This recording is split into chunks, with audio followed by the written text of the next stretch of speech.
On their wedding night, he tore off her sleeve, not out of lust, but because he wanted to see her tremble. But what he saw in the dim light wasn't tears, it was scars. Dozens of scars etched into her flesh like the signatures of a crime even the most fearsome New York mob boss hadn't dared name. In an instant, everything he believed in, about his dead brother, about this marriage, about himself, collapsed completely. If you're reading this story, please like and comment with the name of the city you're in. I want to know how far my story has come. And don't turn off the screen, because this is just the beginning. The rain came down hard the night Evelina Moretti became a Vescari. It hit the tall windows of the estate chapel in sheets, not the soft kind of rain that makes people think of nostalgia or new beginnings, but the punishing kind, cold, relentless, indifferent to whoever it fell on. Inside, 400 guests filled lacquered mahogany pews. Captains, consiglieri, politicians with soft hands and hard eyes, women draped in silk, who knew exactly what kind of room they were sitting in and had learned long ago to smile through it. The flowers were white. The candles were real wax. The music was live, a string quartet imported from somewhere in Europe that no one was actually listening to. At the front of the room, Damien Vescari stood beside the priest with both hands clasped behind his back and his jaw locked tight enough to crack a molar. He was 34. Tall, broad through the shoulders, dark-haired, wearing a black suit that had cost more than most people in this city earned in a month. His face was the kind of face that had been described in federal reports as expressionless under questioning, which was a polite way of saying he had trained himself, starting from somewhere around age 12, never to let anything that was happening inside him reach the surface. He didn't look at the doors when they opened. He didn't need to. He already knew what was walking toward him. Evelina Moretti came down the aisle alone. No father figure to escort her. The man who had raised her, a retired dock worker named Peter Moretti, a quiet, sun-worn man in a borrowed suit, sat 3 rows back with his hands folded in his lap and his eyes fixed on the floor, either from grief or from shame or from the specific kind of helplessness that comes from watching someone you love walk into something you couldn't stop. She wore ivory, long sleeves. Her dark hair was pinned up off her neck, and her expression, from a distance, might have looked serene, composed, the kind of stillness that reads as elegance in photographs. Up close, it was something else entirely. Her jaw was set the way a person sets their jaw when they're preparing for an injection they know is going to hurt. Her breathing was measured, deliberate, the slow, controlled rhythm of someone who had taught themselves not to show panic in rooms full of dangerous people. Her hands held a small bouquet of white flowers that trembled slightly. Not much, just enough for someone paying close attention to notice. Damien noticed. He filed it away without expression. The ceremony lasted 22 minutes. The priest spoke. The appropriate words were said by both parties. Damien's voice when he repeated the vows was flat and precise, the same voice he used when giving orders to men who understood that the instruction would not be repeated. Evelina's voice was quieter but steady, and she looked him in the eye when she said the words, which surprised him. He had expected her to look away. She didn't. She looked directly at him, not defiantly, not with hatred, with something else he couldn't immediately categorize. Then the ring was on her finger, the guests applauded, and the deed was done. The reception moved to the main hall of the Vescari estate, a room with 30-foot ceilings and walls hung with paintings that had been accumulating for 3 generations. The food was extraordinary and barely touched. The bar was excellent and heavily used. The guests circulated in the particular way of people who are simultaneously celebrating and being careful, reading the room, watching Damien, trying to understand what this marriage meant for the distribution of power, the arrangement of alliances, the calculus of who owed what to whom. Damien circulated too. He shook hands and accepted congratulations with his face arranged into a version of pleasantness that fooled most people. The ones who knew him well enough, his head of security, 2 of his senior captains, recognized the slight tightness around his eyes that meant he was calculating something. He left Evelina alone at a table in the east corner of the room within 40 minutes of the reception starting. Not accidentally. The table had been positioned deliberately near a cluster of lower-ranking men who had reputations for cruelty and loose mouths. Men who would see a young woman sitting alone at her own wedding reception and feel invited to comment on it. Damien wanted to watch how she handled it, wanted to see if she crumbled, deflected, flirted, pleaded. He wanted to understand her. He watched from across the room while pretending to listen to his uncle Vittorio discuss the coming month's shipping schedules. Vittorio Vescari was 61, silver-haired, heavy-set, with the kind of face that photographs well and the kind of eyes that didn't. He had served as the family's operational second for over 20 years, stepping into the vacancy left by Damien's father's death with a smoothness that had always struck Damien, in retrospect, as slightly too practiced. At the time, grief had made Damien grateful for the steadiness. Now, standing beside the man in a room full of his people, Damien felt the customary faint unease he'd learned to suppress. "She's pretty enough," Vittorio said, nodding toward Evelina without looking directly at her.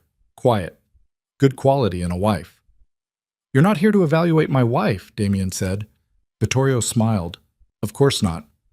Across the room, two of the men at Evelina's table were leaning toward her with the loose-shouldered posture of people who thought they were being charming. One said something that made the other laugh. Damien couldn't hear it. He watched Evelina's face carefully from 60 feet away. She didn't flinch, didn't smile to appease them. Looked at the man who'd spoken with a calm, flat regard that lasted just long enough to be unsettling, then turned her eyes back to the glass of water in front of her. The man leaned back slightly. Damien noticed that too.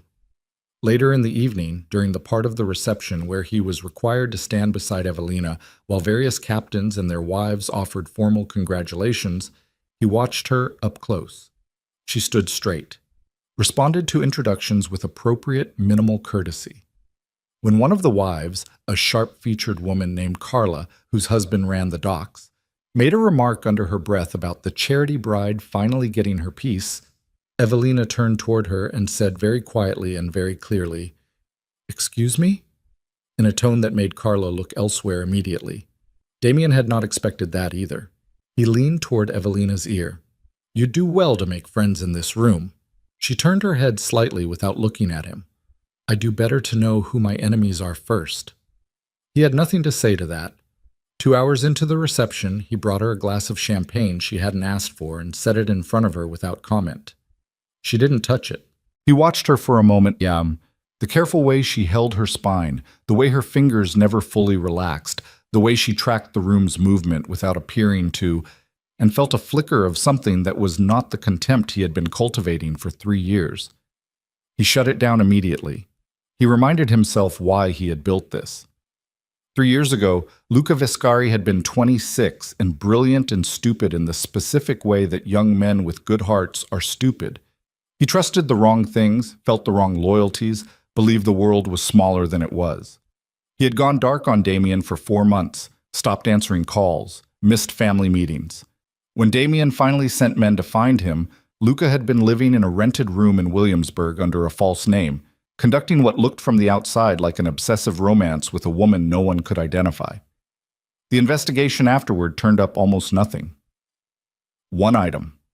A silver pendant, small and oval, engraved with a rose crest so fine it had to have been made by hand, found on the floor beside Luca's body after the car bomb detonated in a parking structure off the BQE. Damien had stared at that pendant for a long time. Then, 6 weeks later, he had seen it again. Hanging from the neck of a 23-year-old woman named Evelina Moretti, who worked reception at a mid-level law firm in Midtown, who had grown up in Red Hook with a dock worker father and no mother on record, who had no apparent connection to organized crime and no criminal history and no reason at all to be wearing a pendant identical to the one found at his brother's death scene. He had arranged the marriage himself. He had fabricated a business alliance between the Vescari interests and the ghost of a defunct Italian family name that Evelina carried without knowing its weight. He had presented it to the relevant parties as strategy, as legacy, as the kind of move that powerful men make to consolidate position. The real reason lived in the cold room in the back of his chest where he kept the things he didn't allow himself to examine. She had ruined Luca somehow, distracted him, broken his attention, drawn him off course into something that got him killed. And Damien intended to understand exactly how and why by watching her live inside his world until the answer surfaced. He had not anticipated that she would be difficult to read. He had not anticipated that she would carry herself with the specific, bone-deep composure of someone who had been through things far worse than a cold husband and a hostile room. He caught himself watching her a third time before the night was half over and made a conscious, deliberate decision to stop doing it. The reception ended after midnight. Guests moved to their cars with the careful efficiency of people who knew not to linger too long inside the Viscaria estate. Vittorio embraced Damien at the door, clasped both his shoulders, said something about family and the future with that warm, even smile of his. Damien thanked him and felt nothing. The estate emptied. The penthouse above Manhattan waited. The elevator ride up was silent. 43 floors. Evelina stood with her back slightly toward the mirrored wall and her bouquet still in her hands, which struck Damien as strange. Most women would have set it down by now, or left it behind entirely. She was still holding it like a prop she hadn't figured out how to discard. He said nothing during the ride. She said nothing either. The penthouse was large and expensive and cold in the specific way that spaces feel when they've been designed for impression rather than for living. Floor-to-ceiling glass along the south wall showing Manhattan blazing beneath the rain. Minimal furniture, dark wood, a color palette that was tasteful and entirely without warmth. Damien had lived here for 6 years and owned almost nothing in it with sentimental value. He loosened his jacket and went to the bar. He heard her footsteps move toward the windows. He poured 2 fingers of bourbon and did not offer her any and turned around. She was standing at the glass wall still in the wedding dress, one hand flat against the surface, looking down at the city.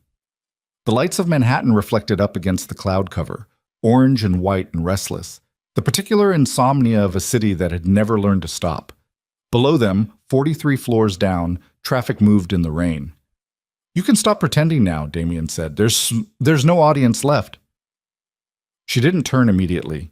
Let a beat pass. Not from hesitation, but from something more deliberate, like she was deciding whether the conversation was worth engaging. Then she turned. "What exactly do you think I'm pretending to be?" He studied her face. In the low light of the penthouse, she looked different than she had in the chapel, different than she had during the reception.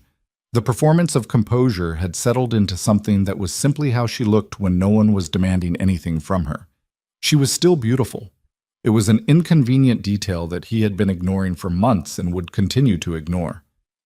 "I know who you are," he said. "You don't." "I know what you did to my brother." Something passed across her face then.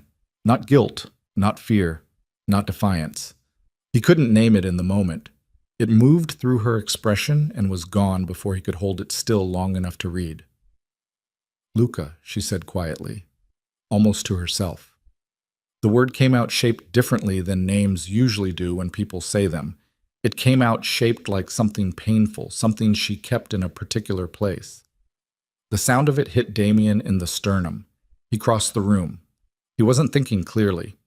The bourbon was only his second drink of the night, and he was not a man who lost himself in alcohol, but the sound of his brother's name in her mouth had bypassed whatever careful architecture he usually maintained between his intentions and his actions.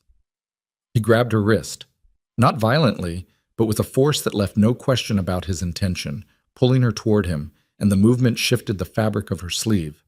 Long sleeves, even in June, which he had registered and dismissed earlier, and pulled it down off her shoulder. He stopped. The room stopped. He looked at what was there on her skin. Thin, pale scars. Not random, not accidental. They ran in deliberate patterns across her upper arm and over her shoulder, some old enough to have faded to near white against her olive skin, others less old, all of them unmistakably intentional.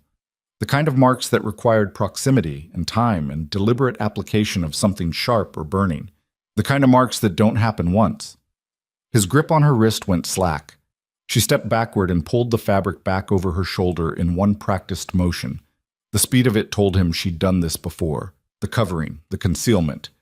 And she was watching him now with an expression that was not quite fear and not quite shame, but contained both of them along with something harder underneath. The rain kept hitting the glass. Damien stood very still. He had seen men marked in his world. Injuries, punishment, The occasional branding that certain crews used in certain contexts. He knew what deliberate scarring looked like when someone inflicted it on another person. He knew the difference between marks left in violence and marks left in something more systematic and sustained. These were the second kind. "Who did that to you?" he said. It wasn't a question exactly. It came out flat and low, the tone he used when he had already decided something and was waiting for a detail to attach it to. She said nothing. His jaw tightened. "Who?" Still nothing. She looked at him steadily and said nothing, and he understood in that moment that her silence was not the silence of someone protecting an abuser out of misplaced loyalty. It was the silence of someone who had learned, probably early and probably through experience, that saying the name of the person who hurt you didn't make you safer. It sometimes made you less safe. That realization landed somewhere in him and didn't move. He turned away from her and set his glass down on the bar counter with careful, controlled precision. He stood with his back to the room for a moment. Behind him, he heard her move toward the bedroom. He didn't stop her. He stood at the bar for a long time in the dark of the penthouse with the city glowing below him, turning over the architecture of his own certainty and finding it badly constructed. She had said Luca's name like someone who grieved him. He had spent 3 years building a case against a woman he had never spoken to, never investigated, never gave a moment of fairness to, because a pendant had matched and his grief had needed somewhere to live. He thought about the long sleeves, the way she held her body in a crowd, the particular vigilance she maintained. Not paranoia, not performance, but the deep-grained alertness of someone who had spent years scanning rooms for exits and threats. None of that belonged to a predator. He poured the rest of his bourbon into the sink. Then he went to his desk and called the private investigator he kept on retainer for sensitive matters, a former federal analyst named Crane who asked no questions and delivered results, and gave him a name. "Everything you can find," Damien said. "Before she was Moretti, before Red Hook, all of it." Crane asked what the time frame was. "Yesterday," Damien said, and ended the call. He sat in the dark office adjacent to the bedroom, the door half open, and listened to the rain against the glass and to the faint sound of Evelina's breathing from the other room as she finally fell asleep. And he tried to remember the last time he had been this wrong about something this important. He couldn't. By the time the city's darkness began diluting toward gray, Crane had sent the first of what would turn out to be a series of files that Damien would open on his encrypted laptop with his hand around a cold coffee cup and his face arranged into its default expression, while something cold and awful moved through his chest like floodwater looking for cracks. The first file opened with a single line. No verifiable identity prior to age 13. Evelina Moretti does not exist before 2007. Damien read it twice. Then he kept reading.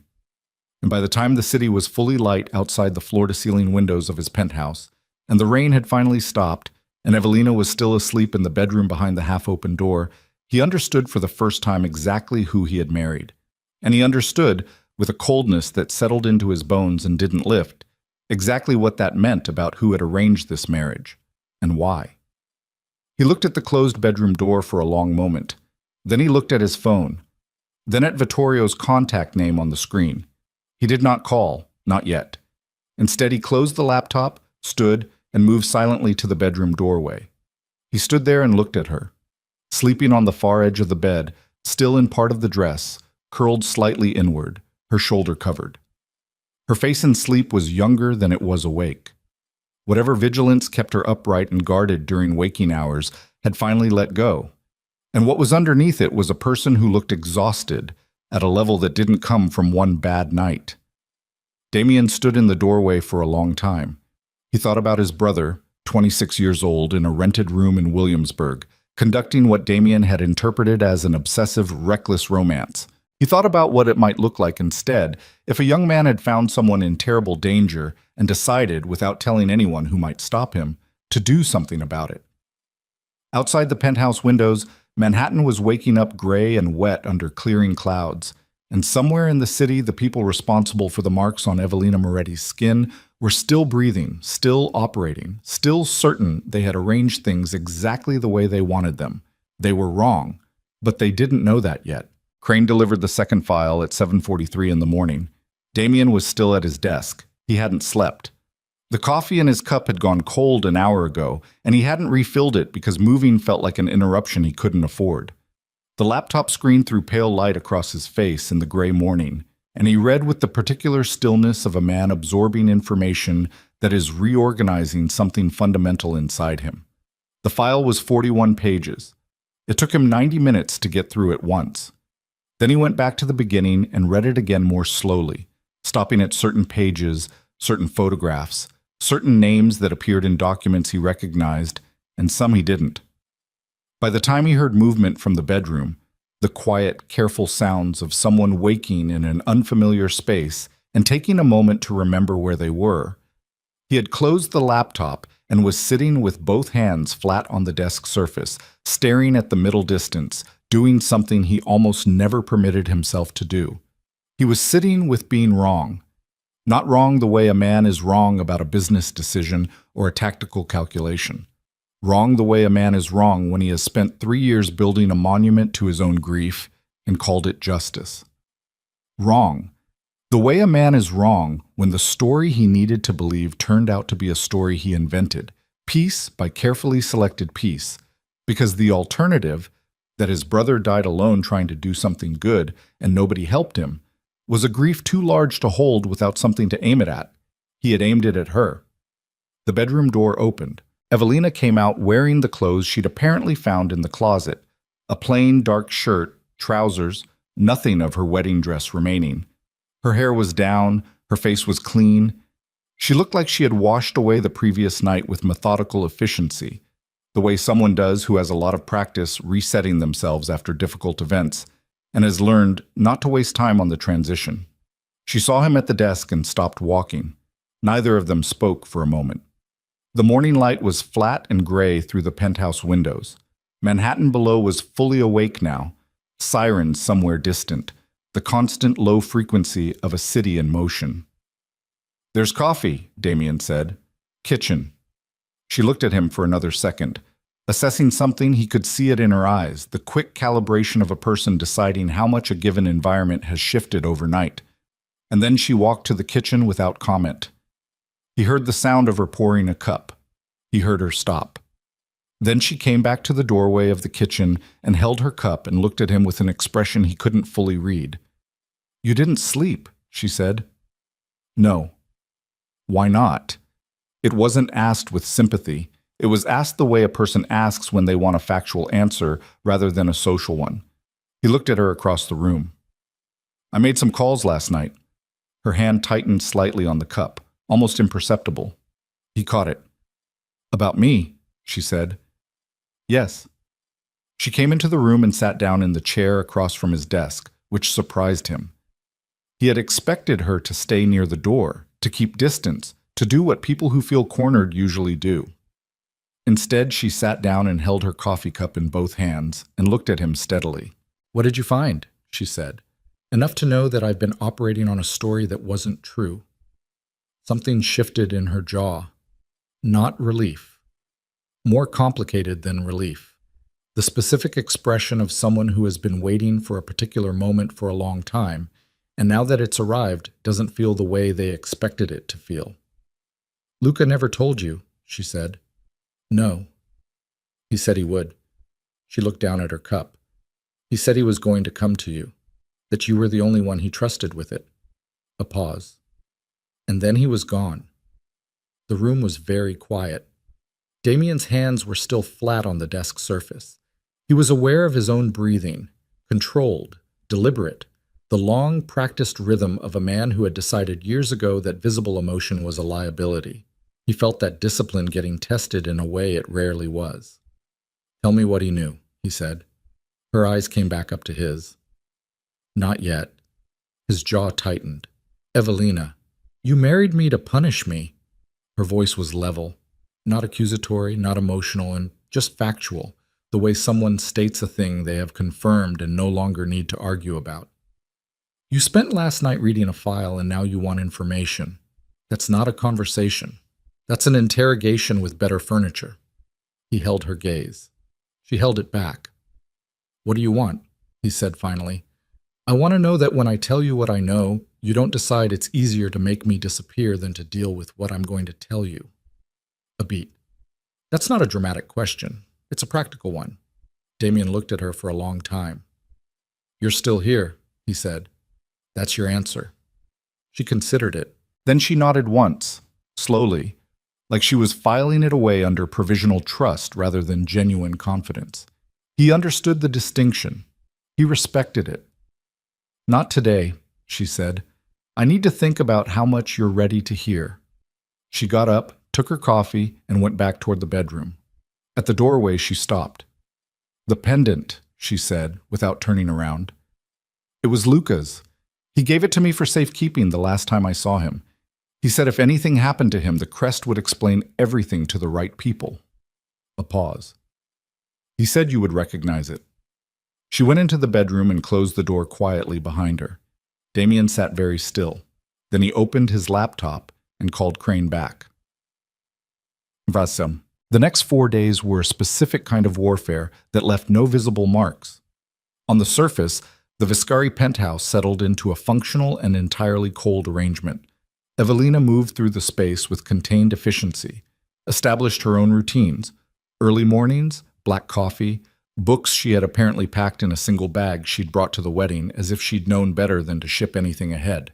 She ate, she slept, she avoided the parts of the penthouse where Damien conducted business, which was a perimeter she seemed to understand instinctively without being told.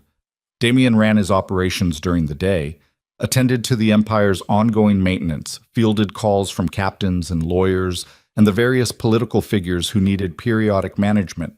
He did all of it with the surface efficiency that people around him had always relied on. His underboss, a thick-necked, careful man named Sal, noticed nothing different. His head of security noticed nothing different. Vittorio called twice. Damien answered both times. Spoke normally. Gave nothing away. He was very good at giving nothing away. What he was doing underneath the surface, through Crane and 2 other investigators he'd activated from separate channels, was tearing apart 20 years of history looking for the seams where the story had been stitched together wrong. On the 3rd day, Evelina came to find him. He was in the study. It was after 11 at night, and he had a glass of bourbon that had been sitting at the same level for 40 minutes. She knocked on the open door frame, and he looked up. She came in and sat down across from him. Same chair as before. Same held coffee cup, though it was clearly not coffee at this hour. Your uncle called the penthouse line today, she said. Damien's expression didn't move. What did he say? He asked if I was settling in, very warm, very avuncular. Her voice was dry and flat. He mentioned that family dinners are a weekly tradition and that he looks forward to getting to know me better. She paused. He also mentioned very casually that the east wing of the estate has been renovated recently and that there are lovely new rooms if I ever wanted more space. Damien set down his glass. The east wing of the Vescari estate was where Vittorio conducted meetings he didn't want recorded. He's trying to find out how much you know, Damien said. He's trying to find out how much you've told me. She looked at him steadily. Those are different questions. He's not afraid of what I know. He's afraid of what you might have shared with me. He's measuring whether you trust me yet. Damien looked at her. She was right. The precision of her read on it annoyed him the way accurate things sometimes do when you've just arrived at the same conclusion yourself and would have preferred to be the first one there. How do you know what the East Wing is? He said.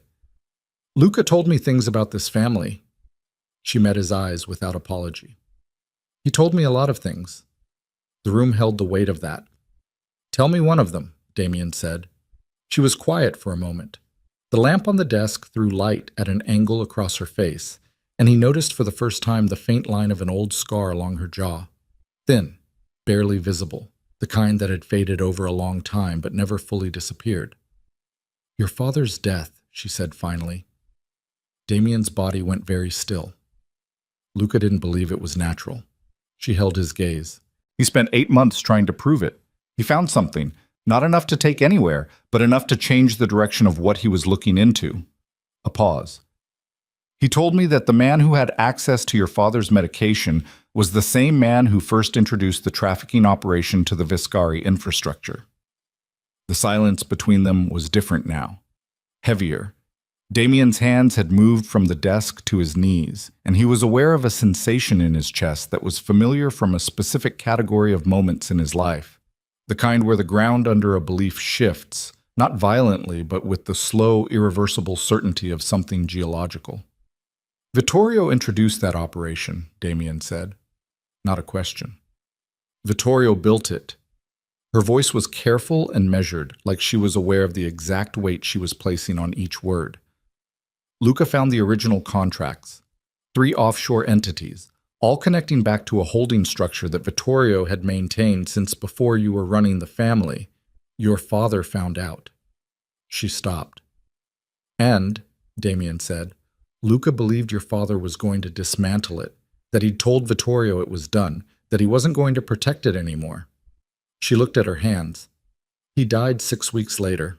Damien picked up his bourbon glass and set it back down without drinking. He thought about Vittorio at the wedding, both hands on his shoulders, that warm and even smile. He thought about 40 years of family. He thought about grief and what it does to a man's ability to see clearly. Why are you telling me this now? He said. Because Vittorio called today.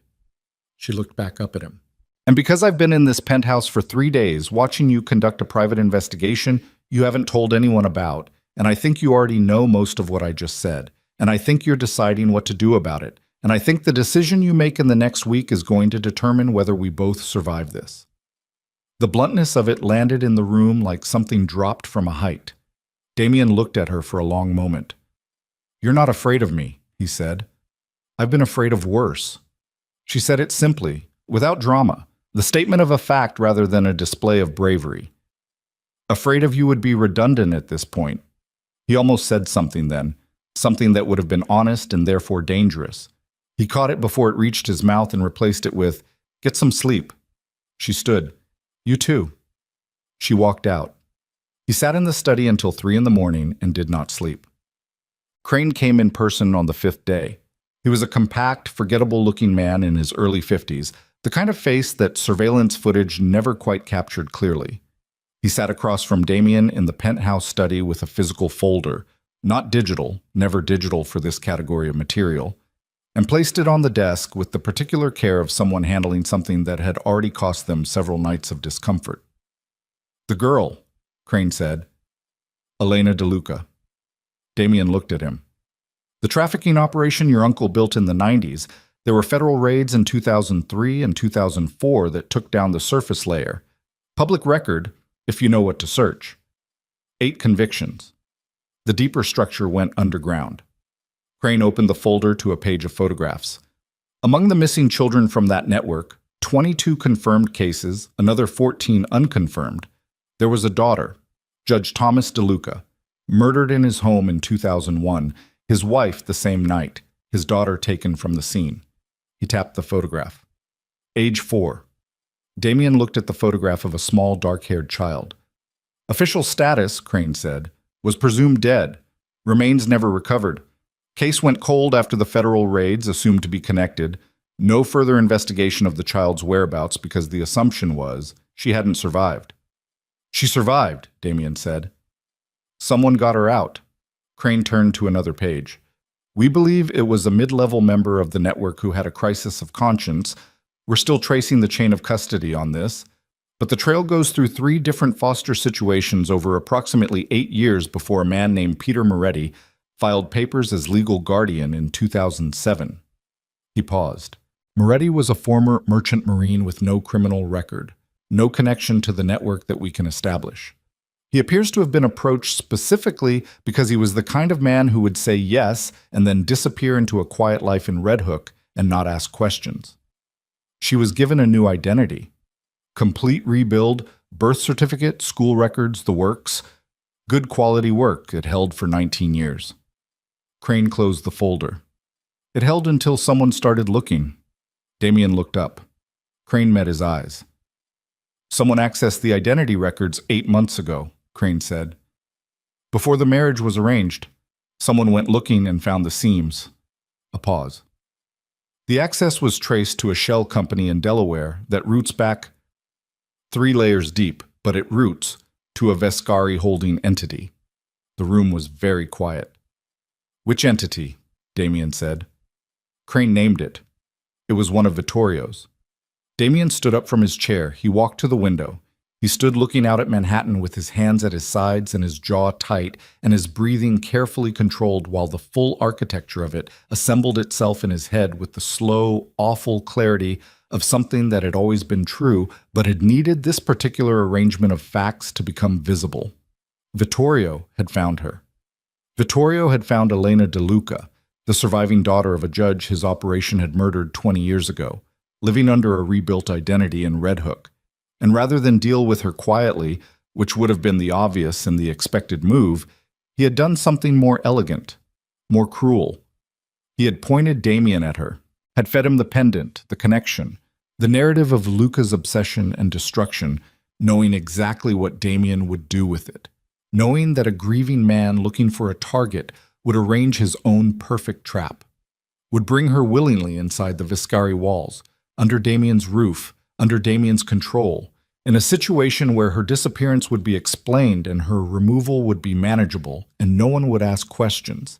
Damien would have handed her directly to the people who had been hunting her for 20 years. He had nearly done it. He pressed one hand flat against the cold glass. Behind him, Crane waited. "There's one more thing," Crane said. Damien turned around. Crane opened the folder again to the last page. Judge De Luca, before he was killed, he'd been building a case. A federal case, years in development, connecting organized crime entities on the East Coast to a trafficking network with political protection. He documented names, evidence, a sealed indictment that was sitting with a U.S. attorney when he died. A pause. The case collapsed after his death. Evidence went missing from the federal building. The U.S. attorney transferred out of the district 6 months later under murky circumstances. Damien stared at him. Several of the names in De Luca's original case file, Crane said carefully, appear in Viscari operational documents from the same period. The silence stretched. "How many names?" Damien said. "Enough." Crane left the folder on the desk and left. Damien stood alone in the study for a long time. He looked at the folder. He looked at the window. He thought about his father, a hard man, a complicated man, a man he had spent 20 years measuring himself against. He thought about the possibility that his father had known, had participated, had decided at some point, near the end, that he wanted it to stop. He thought about what Evelina had told him in this same room 3 nights ago. He died 6 weeks later. The anger that moved through him then was a different temperature than his usual anger. His usual anger was controlled, directional, useful, a tool. This was something else. This was the hot, structural kind that comes from betrayal by someone you trusted without question for your entire adult life. He picked up his phone. Sal answered on the second ring. "Clear my afternoon," Damien said, "and find out where Vittorio is having lunch today." "He's at the club on—" "Don't tell me on the phone." A pause. "Come here." He ended the call. He stood at the desk and looked at the folder for another moment. Then he walked down the hallway toward the bedroom wing. He knocked once on Evelina's door. She opened it. She looked at his face, and whatever she saw there made something in her own expression shift, not toward fear, but toward readiness, the specific alertness of someone who has been waiting for a particular thing and recognizes its arrival. "It was Vittorio," Damien said. She held his gaze. "All of it," he said. "The operation, my father, Luca, the marriage." He paused. "He found you. He knew who you were. He pointed me at you deliberately and let me build the rest myself." She exhaled slowly. "How much do you remember?" he said. "From before Peter Moretti and Red Hook and the new name." Her jaw tightened. "Enough," she said quietly. "Enough for what?" She looked at him with eyes that were level and exhausted and harder than they looked from a distance. "Enough to testify," she said. "If someone could guarantee that testifying wouldn't get me killed before I finished the sentence." Damien looked at her for a long moment. In the background of the penthouse, his phone began ringing. Sal calling back, probably, or one of his captains, or the ongoing machinery of an empire that had been built on things he was only now beginning to fully account for. He ignored it. "You have names," he said. "I have names. People connected to Vittorio's network. People who are still operating. She held his gaze. People who came to the estate last night and congratulated you on your marriage. The cold that moved through him then started at the base of his spine. He thought about the reception. 400 guests. The captains. The consiglieri. The politicians with soft hands. The careful way everyone had circulated, assessing, recalculating.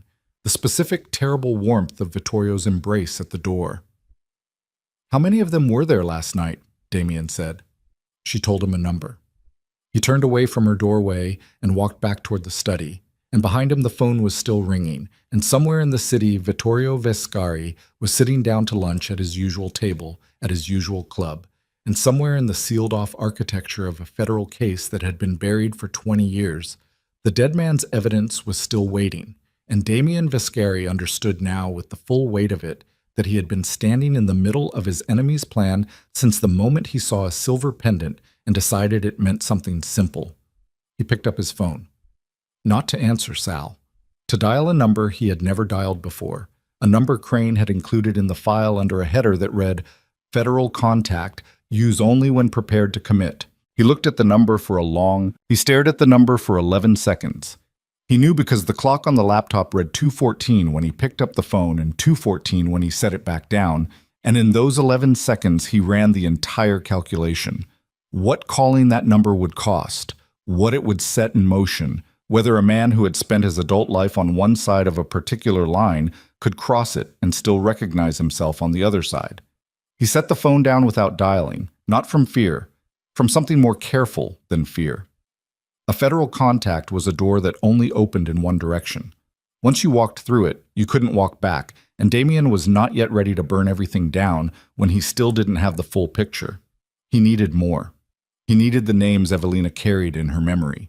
He needed to understand the complete architecture before he started demolishing walls, because a man who demolished the wrong wall first could bring the whole structure down on himself. He needed Vittorio to not know any of this yet. He needed, for the first time in his life, to pretend with someone he had trusted completely. He put the phone in his jacket pocket and went to tell Evelina what they were going to do.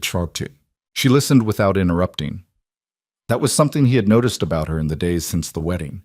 She listened the way people listen when they have learned that interrupting costs more than it gains, when they've been in enough rooms where speaking at the wrong moment had consequences. She sat in the chair across from his desk and held her empty coffee cup and watched his face while he talked, and when he finished she was quiet for a moment. You want me to go to dinner? She said. Sunday. Weekly family dinner at the estate. You'll be expected regardless. With Vittorio. And 12 other people, half of whom were at our wedding. He kept his voice level. You behave exactly as you have been. Quiet, observant, slightly guarded, which you are naturally, so that requires no performance. She looked at him. And you, she said. How will you behave? Like a man who has no idea what he knows. Can you do that? The question was direct and serious, not a challenge, not skepticism, but a genuine operational assessment of whether he was capable of sitting across from Vittorio Vescari and performing ignorance. I've been doing it for 3 days already, Damien said. She considered that. Then she nodded. There's something else, she said. Tell me. She set the cup down and folded her hands in her lap.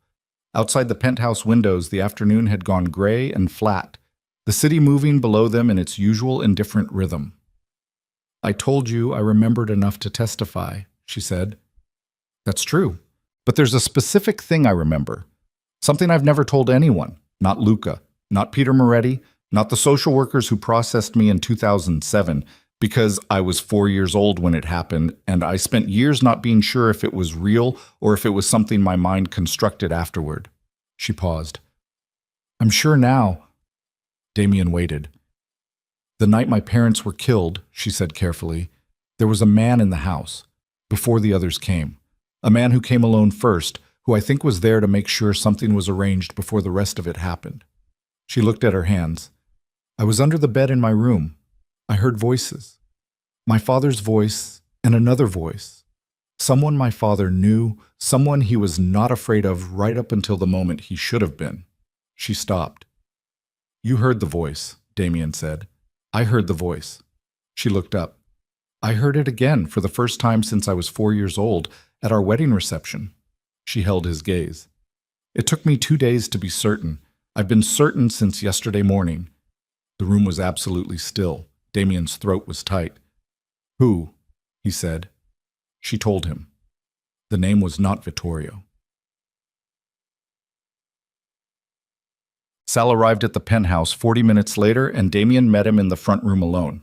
Sal was 52, built like something that had been compressed under pressure over a long period, with a broad, scarred face and hands that had done things they'd both agreed never to discuss in explicit terms.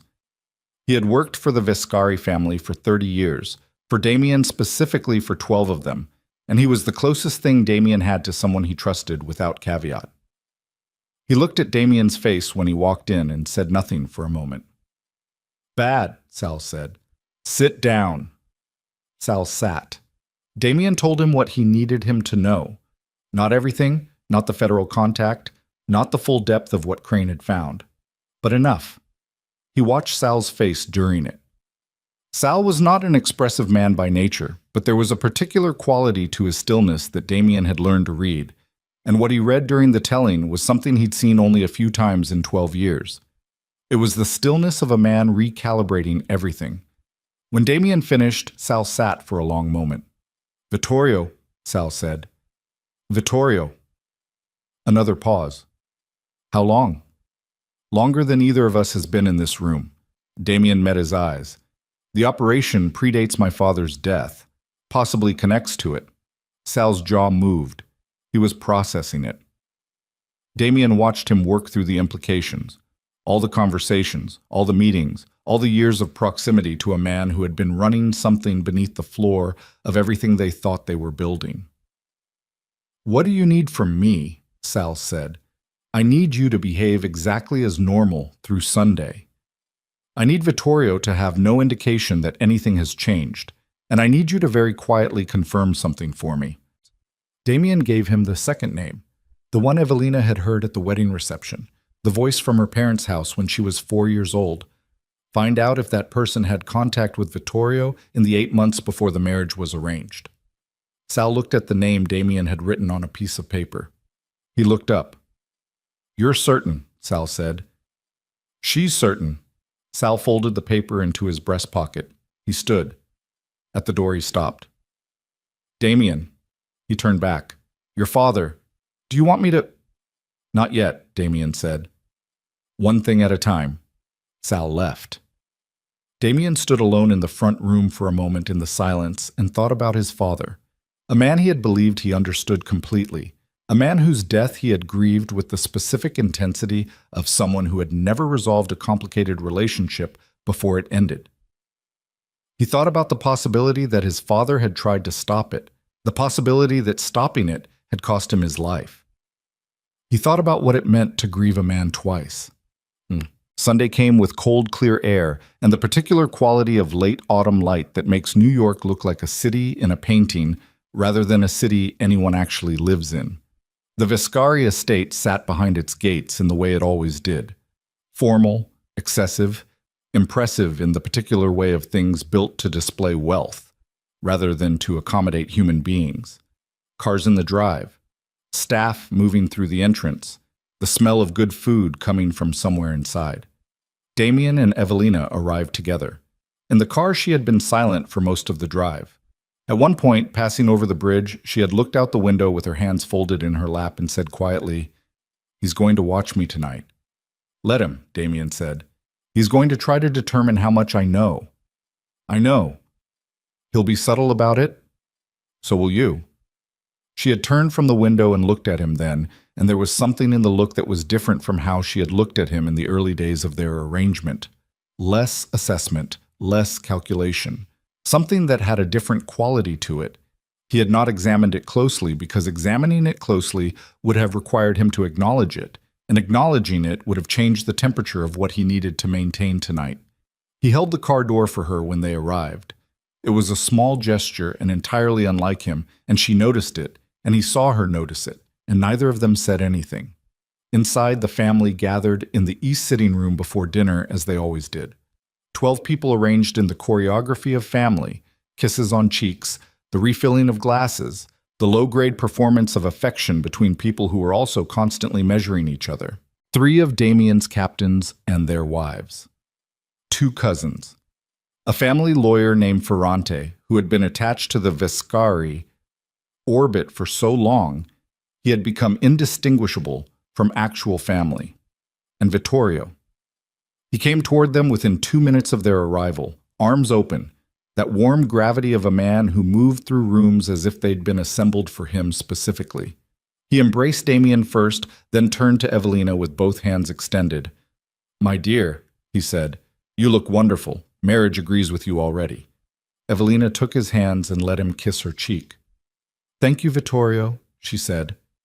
Warm, correct, nothing excessive. Vittorio held her hands a moment longer than necessary, and in that moment Damien watched his uncle's eyes, not his smile, his eyes, moving across her face with the specific quality of a search rather than a greeting.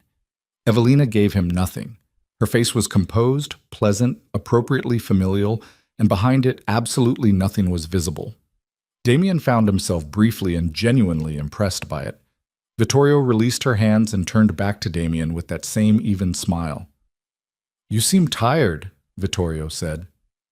"Long week," Damien said. "The business of a new marriage." Vittorio chuckled. His eyes were assessing. "Come, I need your opinion on something before dinner." The pull aside. Damien had expected it. He followed Vittorio through the east sitting room and into the adjacent study. Vittorio's territory in the estate, a room Damien had sat in hundreds of times throughout his life, surrounded by his uncle's books and his uncle's photographs, and his uncle's particular arrangement of the world as he wanted it to appear. There was a painting on the far wall that Damien had looked at since childhood, a dark landscape from some Italian school, and tonight looking at it he thought about how many conversations had happened beneath it that had shaped his life without his knowledge. Vittorio closed the door. He crossed to the bar, poured 2 glasses of wine, offered one to Damien. Damien took it. "How is she settling in?" Vittorio said. He leaned against the desk with his glass in hand and his expression arranged into the particular version of warmth that family men use for family conversations. "Well enough," Damien said. "She's quiet." "She is." Guarded, Vittorio swirled his glass. "I noticed it at the wedding. She watches everything but gives very little back. Unusual quality." He paused. "Has she talked to you? About herself? Her past?" Damien looked at him. "She's talked about her childhood in Red Hook," Damien said. "Her father. Nothing remarkable." Vittorio nodded slowly, as if confirming something he already believed. "She grew up with very little," he said. "That kind of background shapes a person, makes them careful. Careful people can be difficult to read. A beat. Or difficult to trust." "I trust my wife," Damien said flatly. Vittorio smiled. "Of course." A pause. The study was quiet. From somewhere in the estate came the muffled sounds of the gathering. Voices, someone laughing, the clink of glasses. "There was something I wanted to mention," Vittorio said, with the tone of a man transitioning to a topic he had arranged the entire conversation to reach. "About the Moretti name, the family history." "What about it?" "I've been doing some reading." He set his glass down. "The Moretti bloodline has some complicated connections, old relationships with families that the Viscari organization worked hard to distance itself from in the 90s. Nothing criminal, nothing documented, but the kind of historical entanglement that can create complications if the wrong people start looking at it." He looked at Damien with that steady, measured gaze. "I mention it only because it might be worth understanding the full picture of who you've married, for your own protection." Damien looked at his uncle for a long moment. He thought about 41 pages, about a 4-year-old girl under a bed, about a pendant engraved with a rose crest. "I appreciate the concern," Damien said. "Always," Vittorio said. "Family first." They returned to the sitting room. Dinner was 2 hours of the specific, sustained performance that Damien had trained for his entire life, and it cost him more that night than it ever had before. He sat at his end of the table and ate and spoke when addressed and watched Vittorio across the length of it. Watched the way his uncle worked the table, the warmth he deployed strategically, the small, careful tests he ran on Evelina throughout the meal. A question about her childhood, phrased innocently. A comment about Red Hook that contained a specific detail, the name of a street, that would only be significant if she recognized why that street mattered to the history Vittorio was probing. A gentle, almost imperceptible thing that most people would not have caught. Evelina answered the street comment with blank, polite ignorance. Her face didn't change. Vittorio's face didn't change either. But something in his posture shifted by a degree. The particular micro-relaxation of a man who has run a test and received the result he needed. He believed she didn't know. Damien filed that away and kept eating. After dinner, the men gathered in the sitting room and the conversation moved to business, which meant that Evelina and the other wives migrated naturally toward the adjacent room. Damien watched her go and returned his attention to the room. 20 minutes into the business discussion, Damien's phone vibrated in his pocket. He glanced at it under the table. Sal. One message. Confirmed. Contact between target and V. 9 months ago. Location, the East Wing. Damien put the phone away. He sat with the confirmation settling into him. The specific, terrible solidification of a suspicion into a fact. He looked at the lawyer, Ferrante, across the room, who was laughing at something one of the captains had said, and thought about what it meant that this man's voice lived in the memory of a 4-year-old girl who had spent 20 years trying to decide if what she remembered was real. It was real. Ferrante had been in the house. Ferrante T, who had sat in Viscari meetings for 30 years, who had drawn up contracts and managed legal exposure and positioned himself so deeply inside the family structure that removing him would require surgical precision, had been the advance man. Had gone to a judge's house before the rest of them arrived to ensure the variables were arranged correctly. Had listened to a man realize too late that the person he trusted was the one who had come to watch him die. Damien looked at his wine glass. He thought about the federal contact number on his phone. He thought about Evelina in the next room, sitting with women whose husbands had built the machine that destroyed her family, performing normalcy with a skill that should have been impossible given what she carried. He thought about Luca. 26 years old, renting a room under a false name, trying to save a girl he couldn't tell his brother about because telling his brother would have required trusting that his brother was not already too deep inside the thing he was trying to expose. That thought hit him like a fist. Luca hadn't told him. Not because he didn't trust Damien, because he didn't know if Damien was clean. He hadn't known. His own brother had looked at him and run the same calculation that everyone in this family ran. Who is safe, who is compromised, who has been standing close enough to the wrong thing long enough that the wrong thing has become part of them, and had decided the risk was too large. Damien sat in the sitting room of his family's estate, surrounded by his captains and his uncle and a family lawyer who had been in a murdered judge's house 20 years ago. And he felt something that he had not felt since the night of Luca's funeral, the specific structural collapse of the floor under everything he'd believed was solid. He stood up. "Excuse me," he said, and walked out of the room. He went down the hallway toward the East Wing, not because he had a plan, but because he needed 30 seconds of empty space to put his face back together. The hallway was dim, lit by the low evening lights the estate ran after dark, and his footsteps were quiet on the stone floor. He stopped at the end of the hall. He pressed the back of his hand against his mouth for a moment.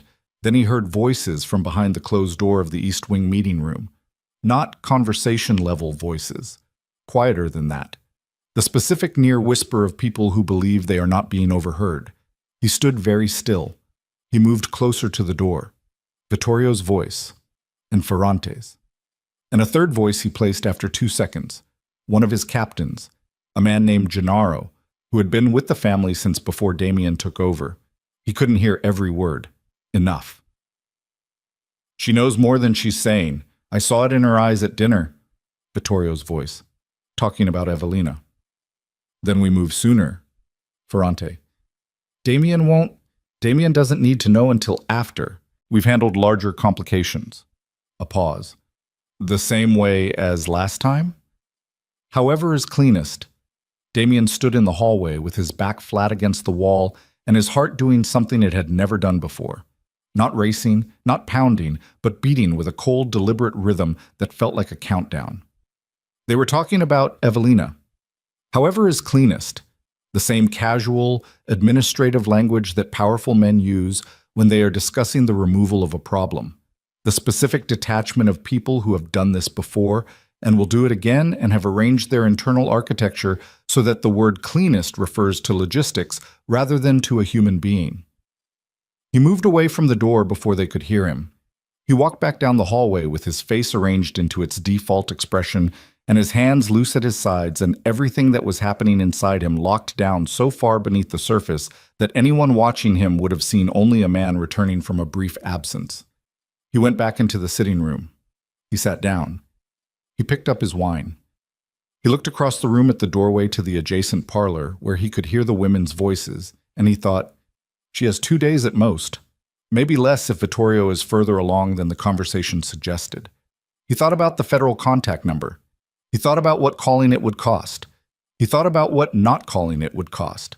He looked at Gennaro, his captain of 6 years, a man he had trusted with operations, with money, with the kind of decisions that could not be documented. Sitting across the room with his drink in his hand and his face arranged in the pleasant blankness of a man who had just agreed to participate in a murder and return to a dinner party. Damien looked at him for exactly the length of time it took to be certain. Then he looked away. 20 minutes later, on the drive back to the penthouse, Evelina sat beside him in the back seat with her hands in her lap and the city sliding past the windows and the silence between them, the specific kind that comes after something significant has already been decided but not yet said. He's going to move on me, she said. It wasn't a question. Yes, Damien said. She absorbed that. How long? She said. 48 hours. Maybe less. She looked out the window. The lights of the bridge moved across her face in sequence, regular and indifferent. Then we have 48 hours, she said. To do what? He said. She turned and looked at him directly, and in her eyes he saw something that had not been there a week ago. Not fear, not desperation, but the particular resolve of a person who has spent 20 years waiting to arrive at a specific moment and has finally, at great cost, arrived. To make sure that when it comes apart, she said, it comes apart all the way. Not just Vittorio, not just Ferrante. She held his gaze. All of it. Everyone whose name I remember from when I was 4 years old, everyone who sat at that dinner table tonight, everyone who built the thing that killed my family. She paused. And I need to know right now whether you're going to help me do that or whether you're going to protect whatever's left of the Vescari name. Damien looked at her. The car moved through the city. He thought about his father. He thought about Luca in a rented room, alone, trying to do the right thing without anyone to stand beside him. He thought about 20 years of a machine that had been running beneath the floor of everything he believed he was building, fed by people he had trusted and protected and called family. He reached into his jacket pocket and took out his phone. He pulled up the federal contact number. He turned the screen toward her so she could see it. I've been holding this number for 4 days, he said. I need you to tell me that what you remember is enough. That if I call this number and burn everything down, we're not doing it on a foundation that collapses before we finish. She looked at the screen, then she looked at him. My father was a federal judge, she said quietly. He spent 4 years building a case. He documented everything, names, dates, accounts, transactions. He hid the documentation before they came for him. She paused. I know where he hid it. I've known since I was old enough to understand what Luca was trying to tell me. Her voice was steady and flat and completely certain. Call the number. Outside the car windows, New York moved past in its usual relentless way, indifferent and blazing and full of the ongoing lives of millions of people who had no idea that in the back seat of a car crossing the bridge, the man who ran one of the city's most feared criminal empires was dialing a federal contact for the first time in his life while the woman sitting beside him. The call lasted 9 minutes. Damien spoke in the flat, precise voice he used when giving information that could not be misunderstood. And the man on the other end, a federal organized crime supervisor named Reyes, who had apparently been waiting for a call like this for longer than Damien had been running the Vescari family, listened without interrupting and asked 3 specific questions at the end, all of which Damien answered. When he ended the call, the car was 3 blocks from the penthouse. Evelina had sat beside him through the entire 9 minutes without moving, without speaking, watching the city through the glass with her hands folded in her lap. When he lowered the phone, she turned and looked at him. "What did he say?" she said. "He said 48 hours is not enough time to position properly." Damien put the phone in his pocket. He needs the documentation first, physical evidence before he can move without the risk of a jurisdictional problem killing it before it starts. "The documentation is in New Jersey," she said. "A storage unit in a facility in Hoboken.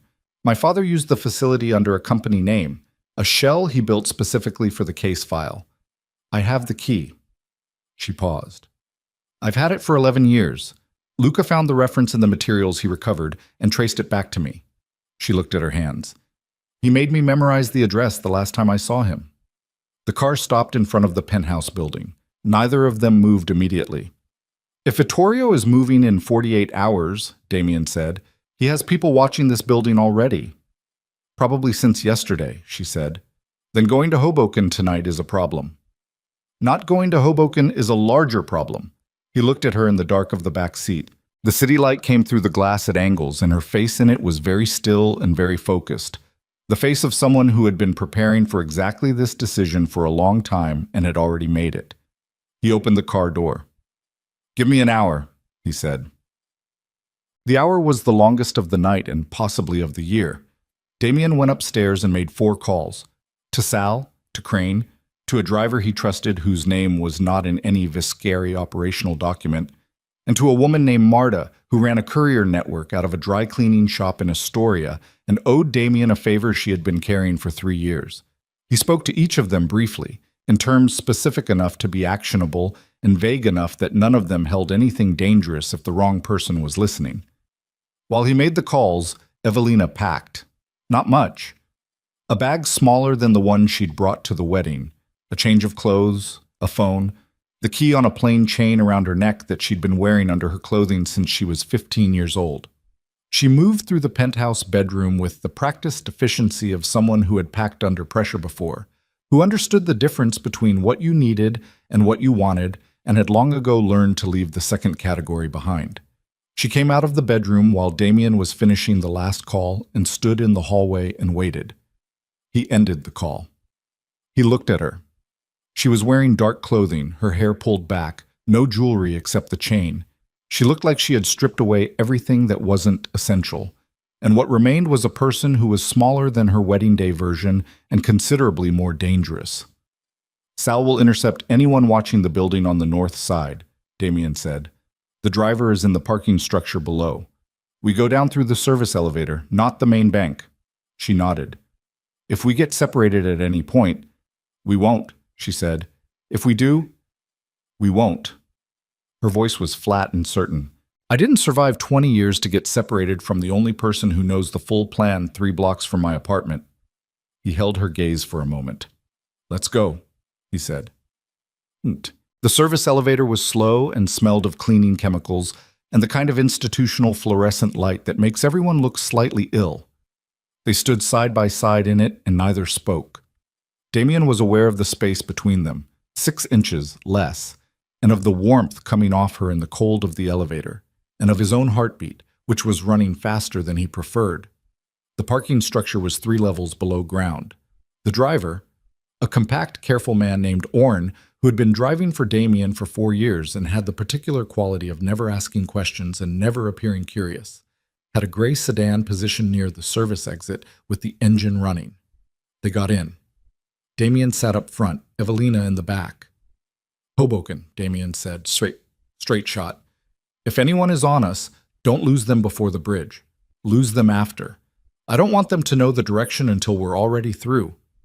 Orrin pulled out without responding. That was the thing about Orrin. He didn't respond. He simply drove. The city moved past. Late Sunday night, the traffic light but not absent. Cabs, delivery vehicles, the occasional group of people outside a bar. The tunnel entrance came up and Orrin moved through it smoothly, and on the other side the city fell away and became the particular quiet of New Jersey at night, industrial and flat, and lit by the orange glow of port facilities along the water. Damien checked his mirrors twice. Nothing obvious. That meant either they weren't followed or whoever was following them was good enough not to be obvious, and both of those possibilities required the same response, which was to proceed. "Storage facility is on Willow," Evelina said from the back. "Unit 34. The lock takes a standard key, but the unit itself has a secondary panel. Combination. I'll handle it." "What's in it?" Damien said. "Files. Physical documents. My father kept everything on paper for the case-sensitive material. Some photographs. A recorded audio cassette from a meeting he documented covertly." She paused. "And a sealed letter addressed to the U.S. Attorney's Office, prepared for delivery. He wrote it knowing he might not be the one to deliver it." Oren pulled into the storage facility's outer lot and cut the headlights. The facility was the kind of place that existed in the middle distance of most cities. A long, low building of corrugated metal, security lighting on a sensor system, a keypad entry at the vehicle gate. At this hour, empty. The gate was closed. Evelina got out of the car before Damien could say anything. He got out after her. She went to the keypad at the gate and entered a code, 7 digits, without hesitation, and the gate slid open. She had memorized it. Of course she had. She had been carrying these details inside her for over a decade, the way you carry the specific information that might one day be the only thing standing between you and the people who had been looking for you your whole life. They moved through the facility on foot, the gravel loud under their shoes in the silence. Unit 34 was at the far end of the second row. The door was padlocked. Evelina produced the key from the chain at her neck and opened it in 2 seconds flat. Inside, darkness, the smell of old paper and cool, dry air, and a metal shelf unit running the length of the space. On the shelves, a row of archive boxes, each labeled in a handwriting that had faded at the edges but was still clear. Neat, methodical. The handwriting of a man who had been building something careful and precise. Evelina stood in front of the boxes for a moment. She put one hand on the shelf. Her breathing changed. Not dramatically, but enough that Damien heard it in the quiet. The specific involuntary shift of a person confronting something that carries more weight than any object should. He said nothing. He stood behind her and gave her the moment. She straightened. She turned to the secondary panel mounted on the interior wall, a small combination lockbox, institutional gray, and entered a 6-digit combination without looking away from the shelf. The box opened. Inside, a single folded card with a handwritten note on it and a USB drive. She pocketed both. Then she turned to the archive boxes and began pulling them methodically. There were 7 of them, each roughly the weight of a full ream of paper. She handed them to Damien one at a time, and he stacked them and carried them back to the car in 2 trips while she checked the shelf for anything remaining. 6 minutes from the time they'd entered the gate to the time Oren closed the trunk. Damien was breathing harder from the carrying than he wanted to admit. He stood beside the car for a moment and looked up and down the access road. Still empty. "Reyes needs this tonight," Damien said. "We can't take it back to the penthouse. There's a federal field office, not the field office. Too exposed, too many people who might have the wrong affiliations. Reyes gave me an address." He looked at Oren. "I'm going to give you a location. You take her there directly. I'll follow separately." Evelina turned sharply. "That's not... If Vittorio has people on me, I draw them away from the documentation. If I go with you and we're followed, both objectives fail." He met her eyes. "Oren is clean. Reyes is expecting the delivery. You get there, you hand over the boxes, you stay there until I contact you." "And where are you going?" she said. He looked at her. "To finish this the other way," he said. Her jaw tightened. "Damien." Her voice was low and even. "If you go to Vittorio tonight without the federal cover in place, you're walking into a room with a man who has already decided to kill me and has 30 years of infrastructure behind that decision. You understand that?" "I understand that if I don't move on him tonight, he moves on us tomorrow morning, and we lose the initiative entirely." He kept his voice steady. "The documentation goes to Reyes. That side of it is done whether I survive the next 4 hours or not. The federal case doesn't need me to function." Something moved across her face. Not fear. Something angrier and more complicated than fear. Get in the car, she said. Evelina, get in the car. Harder now. Both of us go to Reyes, then we decide together. You don't get to make the martyr decision unilaterally. That's not how this works. He looked at her for a long moment in the cold New Jersey air, with the port lights behind her and the smell of the water coming off the bay. He got in the car. Reyes was a woman in her late 40s with short, gray-threaded hair and the kind of face that had been made tired by a specific category of work and was entirely at peace with that tiredness. She met them at a location that was neither a field office nor anything that looked like a government facility. A private address in a residential building in Jersey City, a safe house that had the particular quality of places used for exactly this purpose: anonymous furniture, heavy curtains, a landline phone, and a small team of 3 agents who moved with the quiet efficiency of people who had been awake since before they arrived. She shook Evelina's hand first. Something about that registered with Evelina. Damien saw it in the slight loosening of her shoulders, the first real physical relaxation she'd shown since they left the penthouse. Reyes went through the archive boxes with controlled speed, opening each one, checking the contents against something she appeared to be comparing against an existing document. A manifest, Damien realized, that someone had apparently provided in advance. Luca's materials. Whatever Luca had managed to get out before he died. After 15 minutes, she looked up.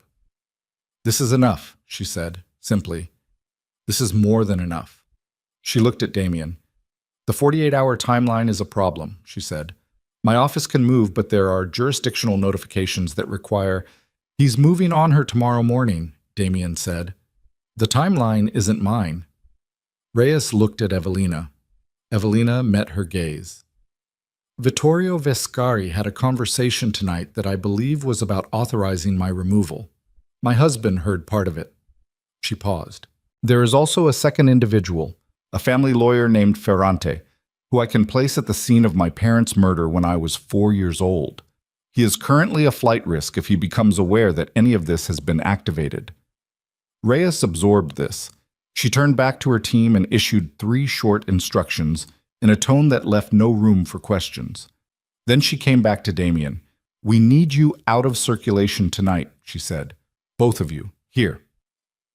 "That's not—" Damien started. "Not a request." Reyes looked at him with the flat directness of a woman who had sat across from more dangerous men than him and had not found them particularly impressive. "You called me, Mr. Vescari. You handed me what I need. Now you stay out of the way and let me use it. If you go back into the city tonight and do whatever you're thinking about doing, you compromise the case before it starts and potentially give Vittorio's lawyers an obstruction narrative that gets half of this thrown out." Damien stood very still. He looked at his phone. He looked at Reyes. He thought about the underground casino beneath the Vescari Club. He thought about the specific satisfaction of dragging his uncle out of a private meeting in front of witnesses and making everything that had been hidden visible in one violent public moment. He thought about Luca. He put the phone in his pocket. "How long?" he said. 6 hours, Reyes said. "Maybe less." Damien sat down. The 6 hours were the worst kind of waiting, the kind with no movement permitted and no productive action available, and too much space for the mind to operate in.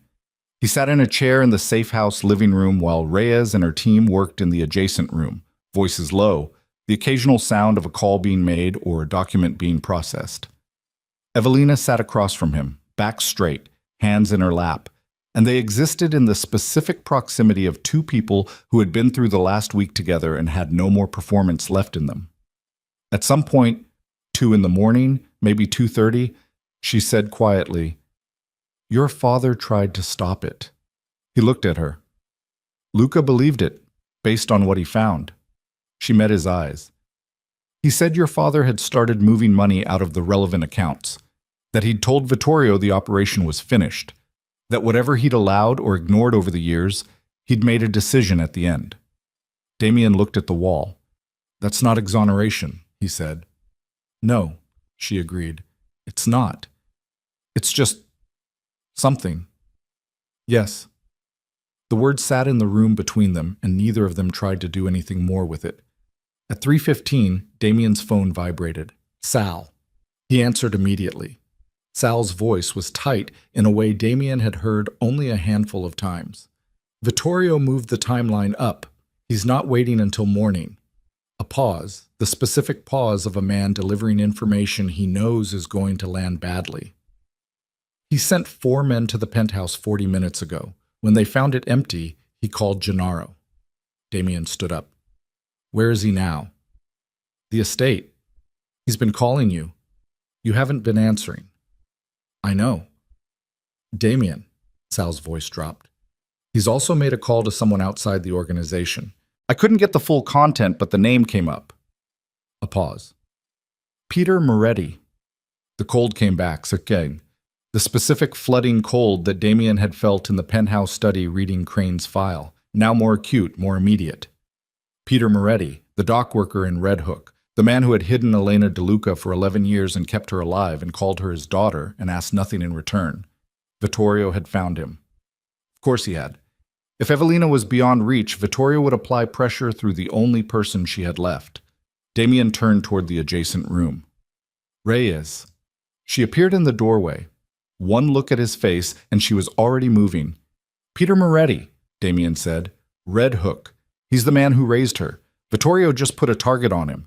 How fast can you— Give me the address, Reyes said. Evelina was on her feet. She gave the address from memory. The street, the building number, the apartment, all of it in a flat, rapid voice that didn't break. Her face had gone white under the safe house lighting, and her jaw was locked, and her hands, which had been steady since they'd left the estate, were not entirely steady now. Reyes was already on the phone. The next 4 minutes were the kind of 4 minutes that exist in a specific category. The category of time passing, while other people handle something critical, and the only available action is to stand and breathe and not come apart. Evelina stood with her arms crossed and her back to the wall, and Damien stood beside her and said nothing because nothing was useful to say. Then Reyes lowered her phone. We have units en route, she said. 8 minutes out. 8 minutes.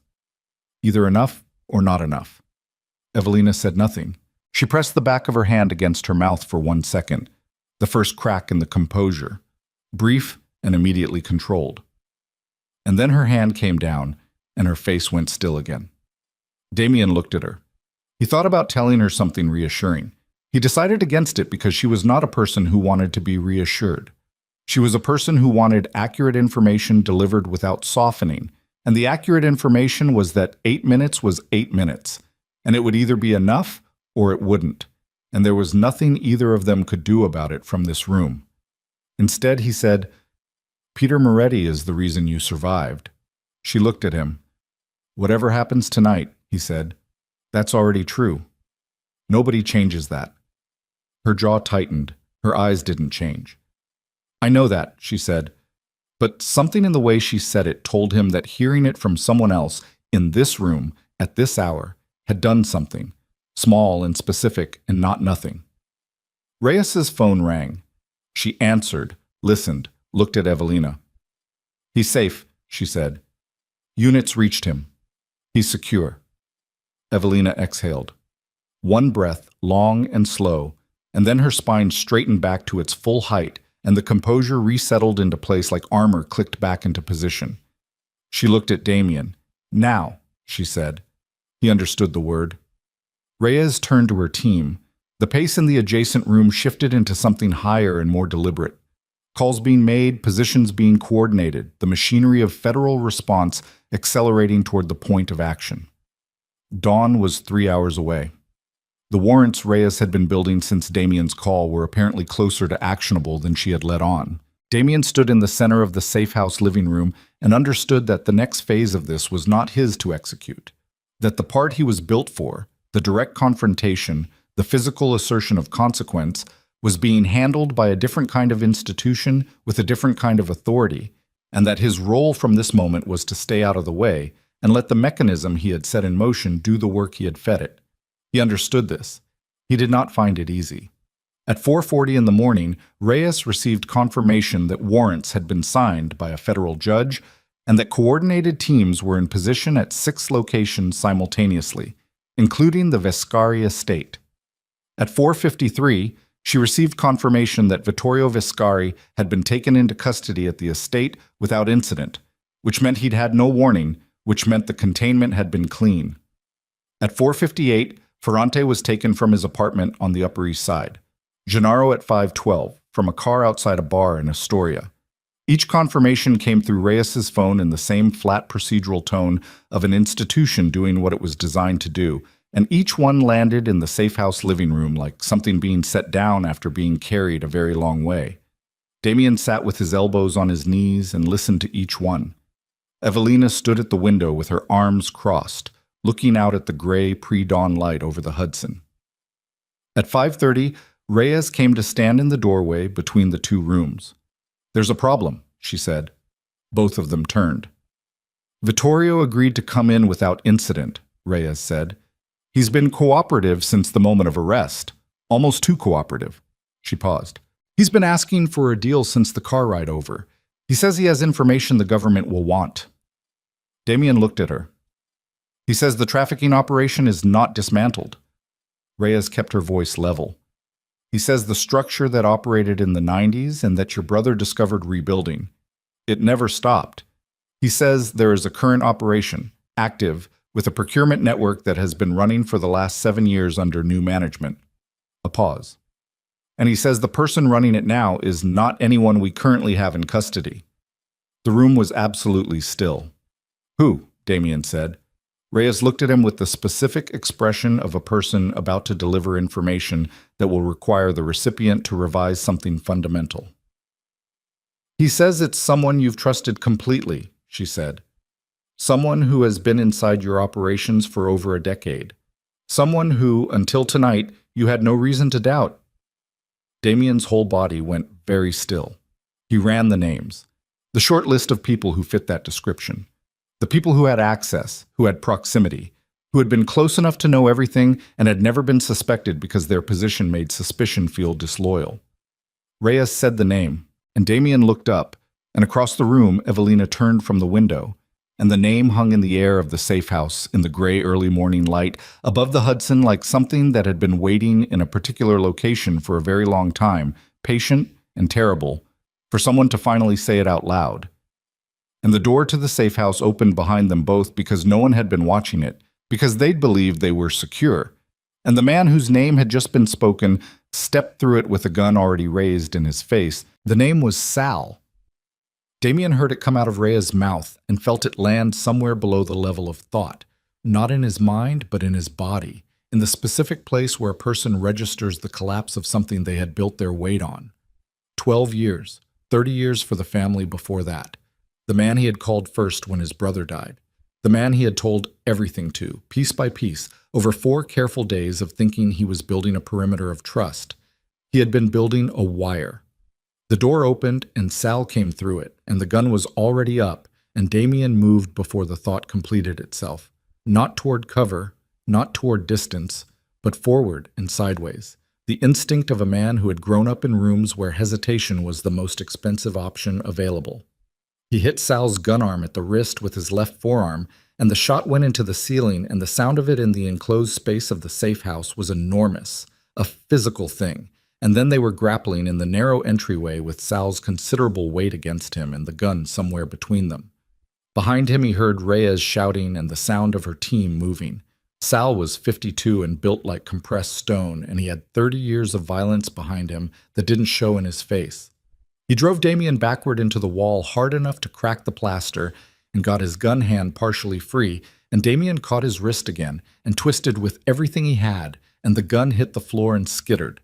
Then Evelina picked it up. She came across the room from the window in 4 steps and had the gun up in both hands with the practiced stance of someone who had learned to shoot correctly and had not forgotten, and her voice was level and cold and utterly without theatrics. "Stop," she said. Sal stopped. Damien stepped back, breathing hard. His shoulder had taken the wall badly, and his left arm felt wrong in a way he was filing away for later examination. He looked at Sal. Sal looked back at him. The expression on Sal's face was the one Damien had never seen there before. Not anger, not calculation, not the particular blankness that Sal used for professional situations. Something raw, something that in another man in another context might have looked like grief. Reyes's team had their weapons out and were moving to flank. Reyes herself was on the phone, clipped and precise, calling in the breach. "How long?" Damien said. His voice came out quieter than he intended. Not from weakness. From the specific register of a man asking a question he needs answered cleanly, without performance, because the performance would cost him something he couldn't currently afford to spend. Sal looked at him. "Long enough?" Sal said. "How long?" "Since before you took over." A pause. "Since your father." The room was very quiet except for Reyes on the phone. Damien looked at the man he had trusted completely for 12 years and tried to find the seam where the deception had lived and couldn't locate it, which was the worst part. Not that Sal had done it, but that he had done it so completely, so consistently, with such apparent and genuine loyalty layered over the top of it that Damien could not find a single moment in 12 years of shared history that had felt false. "Vittorio," Damien said. "He brought me in," Sal said, "before you were running anything. I was 20 years old and your father's organization was the only world I knew. And Vittorio offered me something that seemed like an upgrade." He said it without apology, without self-pity, with the flat tone of a man stating the facts of his own history, the way you state facts about weather.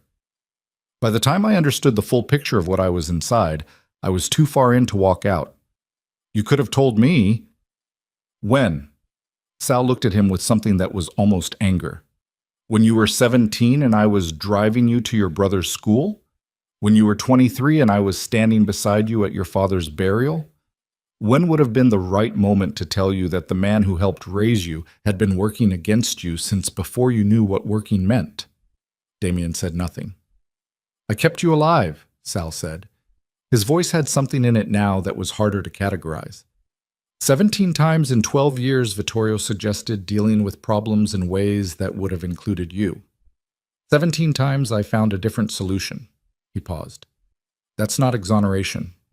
I know what it is, but it's what it is." Reyes lowered her phone. She looked at Sal and then at Damien. "We need to move," she said. One of her agents took Sal's arms. Sal went without resistance. The absolute absence of struggle in it, the complete submission, had the quality of someone setting down something they had been carrying for a very long time. He let himself be walked toward the door, and at the threshold, he stopped and looked back at Damien one more time. "The operation Vittorio mentioned," Sal said. "The current one. The procurement network." He met Damien's eyes. "I have the locations. All of them. I'll give them everything." A pause. "Not for a deal. I don't want a deal." He looked away. "Just because it should be done." Then he was gone through the door. Damien stood in the entryway with his back against the cracked plaster wall and looked at the place where Sal had been standing. His shoulder was starting to make itself loudly known. His left hand had a cut on it from somewhere in the grappling that he hadn't noticed until now. He looked at it for a moment. A thin line across the palm, not deep, bleeding with the moderate persistence of surface wounds. Evelina came to stand beside him. She looked at his hand. She went to the safe house kitchen without comment, found a dish towel, brought it back and pressed it against his palm. She did it practically, without ceremony, the way someone performs a useful action because it needs to be done. He let her. They stood like that for a moment in the entryway of a safe house in Jersey City at 5:40 in the morning, while outside the machinery of federal consequence continued to move through the city. "Sal," he said. "I know," she said. "I didn't. I know." She looked up at him. "That one's not on you." He wanted to disagree. The habit of taking responsibility for his organization, for the people in it, for every vector by which the Viscari name caused damage, was so deeply built into him that accepting the limitation of it felt like surrender. But she was holding a dish towel against his cut hand and looking at him with eyes that were exhausted and clear and not interested in him performing anything, and he didn't disagree. "Your hand needs actual attention," she said. "Later," he said. "Now," she said. "There's a first aid kit under the kitchen sink. I saw it when I got the towel." He looked at her. "We're not going to be useful to anyone in the next 6 hours," she said. "Reyes has what she needs. The warrants are moving. Peter is safe." She kept her voice level. Sit down and let me clean your hand. He sat down. The sun came up over the Hudson while Reyes worked. Damien and Evelina sat in the safe house kitchen and drank bad coffee from a machine that had seen better years and listened to the activity in the adjacent room. Calls, confirmations, the systematic sound of an institutional response to information that had been waiting to be used for 20 years. Through the kitchen window, the sky went from black to dark blue to the particular pale gray of early morning before color arrives, and then the first light hit the water and the river went briefly gold. Reyes appeared in the kitchen doorway at 7:20. She looked at both of them with the face of a woman who had been awake all night doing demanding work and had the specific, sustainable energy of someone sustained by purpose rather than rest. 17 arrests as of this hour, she said. Vittorio is in federal custody. Ferrante is in federal custody. Gennaro, Sal. She paused. The 6 locations Sal provided for the current operation, 5 have been confirmed and secured. The 6th is being processed. She looked at Evelina. There are 14 individuals currently in protective custody who were recovered from that 6th location. A pause. Adult women, most of them. All alive. Evelina put down her coffee cup. She looked at the table surface for a moment. Then she looked up at Reyes. Are they getting support? Not just processing. We have advocates on site, Reyes said. That process has already started. Evelina nodded. Once. The nod of a person who has asked the most important question and received the answer they needed and can now allow themselves to put it down briefly. Reyes looked at Damien. Your situation is more complicated, she said. He had been expecting this. How complicated, he said. The cooperation you've provided, the documentation, the access, all of it is significant and will be weighed accordingly. But you run a criminal organization. The federal government is not in the business of issuing clean slates. She pulled out a chair and sat down across from him, which he interpreted as a sign that what followed was going to be a real conversation rather than a procedural statement. What you do in the next 6 months will matter more than anything you've done in the previous 6 years. The organization needs to be dismantled in ways that are verifiable and ongoing. Operations, accounts, structures, personnel, all of it documented and surrendered, not just the parts connected to the trafficking network. Everything. He looked at her. I know, he said. There will be charges, she said, not negotiable. The scope and the outcome will depend on cooperation that has to be real and has to be continuous. She met his eyes. I need you to understand what real means in this context, not selective, not the parts that are convenient, all of it. I understand, he said. She studied his face for a moment, with the evaluating quality of someone who had heard that answer many times from many people and had developed an accurate sense of when it was genuine. She appeared to reach a conclusion. We'll begin the formal process in 3 hours, she said. I'd suggest you use the time to rest if you can. She stood and went back to her team. Damien sat at the kitchen table of the safe house in Jersey City with his bandaged hand around a bad cup of coffee and looked out the window at the morning light on the Hudson and thought about everything the Vescari name had been built on and what would be left of it when the dismantling was finished and found, to his own mild surprise, that the thought of its absence didn't feel the way he would have expected. It felt like putting down something heavy. So, they let him see Peter Moretti at 10 that morning. He was being held at a protective location in Brooklyn, not in custody, simply kept safe until the situation was sufficiently resolved to allow him to return to his apartment in Red Hook. He was sitting in a folding chair in a bare room with a cup of coffee he wasn't drinking when Damien came in, and he looked up with the face of a man who had been through a difficult night and had not found it particularly surprising given the general tenor of his life. He was 67. Weathered in the specific way of men who had spent decades doing physical work outdoors. His hands were enormous and still and resting on his knees, and his eyes, when they looked at Damien, were the eyes of a man conducting a very thorough assessment without any particular rush. Damien sat down across from him. For a moment, neither of them said anything.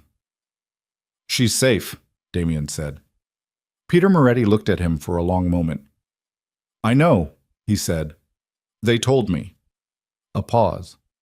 I want to hear it from you. She's safe, Damien said again. Reyes has her.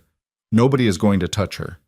Peter looked at him with eyes that had the quality of something that had been measuring him since he walked through the door and had not yet finished. I want to know something, Peter said. Ask. The marriage. Peter's voice was even. You arranged it to punish her, for something you thought she'd done to your brother. It wasn't a question. He'd been briefed on enough of it, apparently, to understand the shape of it. Yes, Damien said. You put her in the middle of the people who'd been hunting her for 20 years. Yes. Peter looked at him. I know what I did, Damien said. He kept his voice level. I can't undo it. I'm not going to explain it in terms that make it more comfortable than it is. The old man studied him. She doesn't blame you, Peter said. It came out neither as defense nor accusation, simply as information. I know, Damien said. She should. She's not interested in should. Peter picked up his coffee cup and looked at it and put it down again. That girl has spent her whole life not having the luxury of should. She deals with what is. He paused.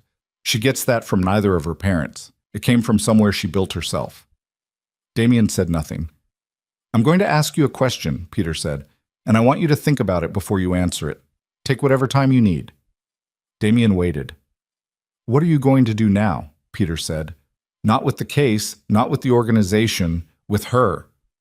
Damien looked at the old man's face, the steady, unhurried patience of it, the quality of someone who had made one large and consequential decision 23 years ago to take in a child that wasn't his, and had organized everything since then around making that decision mean something. I'm going to ask her what she wants, Damien said. Peter looked at him for a long moment. That, he said, is the first intelligent thing I've heard anyone say in about 36 hours. He picked up his coffee again, and this time he drank it aloud. The formal process with Reyes lasted 4 hours that first day, and would last, in various forms, for the next several months. Damien sat across from federal agents and prosecutors and gave them what they asked for with the same flat precision he gave everything, and the scope of what he handed over was significant enough that two of the prosecutors, at separate points, stopped writing and looked at him with expressions that contained something he chose to interpret as respect rather than examine too closely. He kept nothing back. It was the decision he had made at some point in the kitchen of the safe house watching the light come up on the Hudson, and having made it, he found no reason to revisit it. The organization had been built on things that could not be uncoupled from the damage they'd caused. You could not extract the legitimate from the illegitimate the way you might separate ingredients. It had been integrated too long, too thoroughly. The only honest action was to surrender it whole. He did. 3 weeks later, the snow came to New York. Not the first snow of the season, that had been in November, light and melted by noon, but the first real snow, the kind that settled and stayed, that covered the city in the particular temporary quiet that only snow can produce, where the hard edges of everything get softened for a few hours and the noise drops, and even Manhattan becomes something approaching still. Damien was not living in the penthouse. The penthouse was part of a Viscari asset inventory that had been transferred to a federal process that would take months to fully resolve. He was in a smaller apartment in the West Village, leased, not owned, nothing that bore the Viscari name, that contained very little furniture and no paintings and 2 good lamps and a kitchen that functioned. He had been there for 11 days. On the 12th day, Evelina moved in. Not with ceremony, not with discussion. She arrived with a bag, the same size as the one she'd carried out of the penthouse the night of the drive to Hoboken, and set it down in the bedroom and made coffee and sat at the kitchen table and looked at the snow through the window. He sat across from her. Peter called, she said. I know. I talked to him yesterday. She looked at him. He likes you. He's conducting a years-long evaluation, Damien said. He hasn't reached a conclusion yet. The corner of her mouth moved, not quite a smile, the nearest approximation she'd offered in weeks, and it was enough. Outside the window, the snow kept falling on the West Village, on the brownstones and the quiet streets, on a city that had woken up 3 weeks ago to the news of a major federal organized crime arrest and had moved on with its usual speed to the next crisis, the next story, the next thing demanding its attention. Reyes called too, Evelina said. About the deposition. Next week. She looked at her coffee. I've been thinking about what comes after it. He waited. There's an organization, she said. They work with trafficking survivors, advocacy, legal support, the process of navigating what comes after the immediate crisis. She paused. They've asked if I would consult, not publicly, behind the structure. She looked up. I said I'd think about it. What are you thinking? He said. She was quiet for a moment. I'm thinking that I've spent 20 years surviving the same thing that other people are in the middle of surviving right now, she said. And that might be the most useful thing I have. She looked at him. Not the pendant, not the memory of my father's voice in a file, just the fact of having come through it. He looked at her across the kitchen table of a small apartment in the West Village while the snow fell outside, and thought about a woman who had walked down an aisle at her own wedding toward a man who had arranged it as a trap and had managed, through some combination of endurance and intelligence and a specific quality of inner architecture that he still didn't fully understand, to survive that and everything behind it, and arrive here, in this kitchen, on this morning, making plans. Do it, he said. She looked at him. The consulting, he said. Do it. She held his gaze for a moment. Then she looked back at the window. They sat with the snow and the coffee and the particular quiet of a morning that contained no immediate crisis for the first time in longer than either of them could precisely identify. And the quiet had a different quality than silence. It had the quality of something earned, something that had cost enough that its presence now meant something. The deposition took 3 days. Evelina sat in a federal building in Lower Manhattan and answered questions for 26 hours across those 3 days with precision and without theater, and the people conducting the questioning, experienced people who had heard difficult things delivered in many different registers, took note of the specific quality of her testimony, the way she gave detail without embellishment, the way she maintained eye contact without performing composure, the way she answered the hardest questions the same way she answered the easy ones. On the 3rd day, during a break in the afternoon, she sat in a hallway on a wooden bench, and Reyes sat beside her with 2 cups of bad coffee from a vending machine and handed her one. They sat for a minute. Your father would have been proud of this, Reyes said. Evelina looked at the cup in her hands. I don't know what my father would have been, she said. I was 4 years old. Reyes nodded. She accepted the correction without apology. Then for what it's worth coming from me, she said, this testimony is going to matter, for years. Cases built on this, prosecutions, policy changes. It's going to have a reach that goes beyond what you can see right now from this hallway. Evelina looked at the wall across from her. I know, she said. That's why I'm still here. They drank the bad coffee and went back inside. Vittorio pled guilty in February. Ferrante pled guilty in March, after his defense team examined the evidence and apparently reached the same conclusion that everyone who had examined it reached. Sal gave his full testimony in closed session and received the only thing he had said he wanted. Not a deal, not a reduction, not anything that would have required the government to pretend his 3 decades of involvement were something other than what they were. He gave them everything they asked for and sat with the consequences and did not complain about them. Damien heard this through Reyes and filed it in the part of him that dealt with things he could not fully resolve and had learned to carry without resolution. Gennaro fought it. He lost.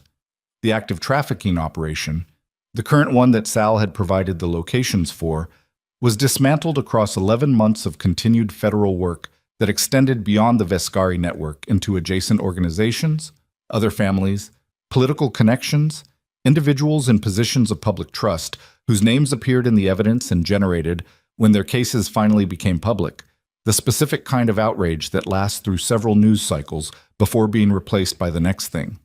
14 women recovered from the 6th location, 2 others from subsequent raids. A total count, by the end of the investigation, that Reyes shared with Evelina in a private briefing, and that Evelina received sitting very still with her hands in her lap and her face showing nothing because some numbers require a private room to process. 6 months after the snow in the West Village, it was summer. The apartment had acquired furniture. Not much. Damien was not a man who accumulated objects, and Evelina had learned to travel light, but the particular furniture of people who had decided to stay. A decent couch. A kitchen table that had been replaced because the first one was too small. Books in multiple rooms. One evening in July, Evelina was getting ready for an event, a fundraiser for the survivor advocacy organization she had been consulting with for 4 months, the first one at which she had agreed to appear not behind the structure but in front of it, listed in the program under her real name for the first time. Elena DeLuca. She stood in front of the mirror in the bedroom, adjusting something at her collar. The summer dress had short sleeves. The scars across her shoulders and upper arms were visible. The thin, pale patterns that had been inflicted by people who believed that marking another person was a form of ownership, that the body could be made to carry what the law couldn't hold. She had not covered them. Damien appeared in the doorway behind her. He was in the process of adjusting his own jacket, and he stopped when he saw her reflection, and his eyes moved. To her face first, then to the scars, then back to her face. She looked at his reflection. "They're going to ask about them," she said. "Tonight." "I know," he said. "I'm going to tell them." She looked at herself in the mirror, not with the assessment of someone seeking reassurance, but with the evaluating look of someone checking their own readiness. "Not everything. Enough." He moved into the room and stood behind her, close enough that she could feel the warmth of him, not touching, just present. "They don't make you damaged," he said. She looked at his reflection for a moment. "I know," she said. The words came out different than they would have 6 months ago, not as a performance of certainty or a deflection of comfort, but as a simple statement of fact about the current state of something that had cost a great deal to arrive at. She knew. Not because someone had told her enough times or because enough time had passed, but because she had sat with the full weight of her own history in a federal building for 26 hours and answered every question about it with her voice steady and her eyes open. And when she walked out of that building on the 3rd day, she had understood that she had looked at it directly and it had not destroyed her, which was the only proof that had ever mattered. Damien reached up and rested 2 fingers briefly on her shoulder, not on the scars, on her shoulder. And she didn't flinch, which had once been something that required effort, and now simply was. "We're going to be late," she said. "We're not going to be late," he said. "You're still adjusting your jacket." "I'm done adjusting my jacket." She turned from the mirror and looked at him directly, and the look contained things that neither of them said, because they were people who had learned that the words for certain things existed, but were not always the most accurate delivery mechanism. He looked back at her with the face he showed when there was no audience and no performance required, which was a face that had gradually become something different from what it had been a year ago. Not softer exactly, but less defended, as if certain fortifications had been found to be unnecessary and quietly stood down. She picked up her bag from the chair. At the door she stopped. She turned back. "Damien." He looked at her. "Thank you," she said, "for the right reasons, not for the wrong ones. I know the difference." He held her gaze. "I know you do," he said. She went out the door. He stood in the apartment for a moment after she left, in the evening light of a July in New York, in a small apartment in the West Village that contained very little of what his previous life had looked like and considerably more of what he had not known to want from it. He thought about his brother, 26 years old, renting a room under a false name, trying to do the right thing alone. He thought about what it meant that he had finally done what Luca had been trying to do, that the thing his brother had started in isolation had found its completion, imperfectly and at great cost and through channels that Luca, with his good heart and his faith in clean solutions, might not have chosen, but finished. He picked up his jacket. Outside, the city was doing what it always did. Moving, noise, the particular relentless energy of 8 million lives in motion, indifferent and blazing and full of ordinary people who had no idea and no reason to know what had changed in its structure over the past 6 months, what had been pulled out of its foundation and handed to people who had spent years building a case for exactly this moment. He locked the apartment door and went down to the street. She was waiting on the sidewalk, looking up at the sky, where the last of the evening light was going out above the buildings. He came to stand beside her. For a moment they both looked up, then she looked at him. "Ready?" she said. "Yes," he said. They walked together into the city, and the city received them the way it received everyone, without ceremony, without judgment, as part of the endless moving current of people going somewhere in the dark. The summer night closed around them, and New York continued, as it always had, as it always would, forward into whatever came next.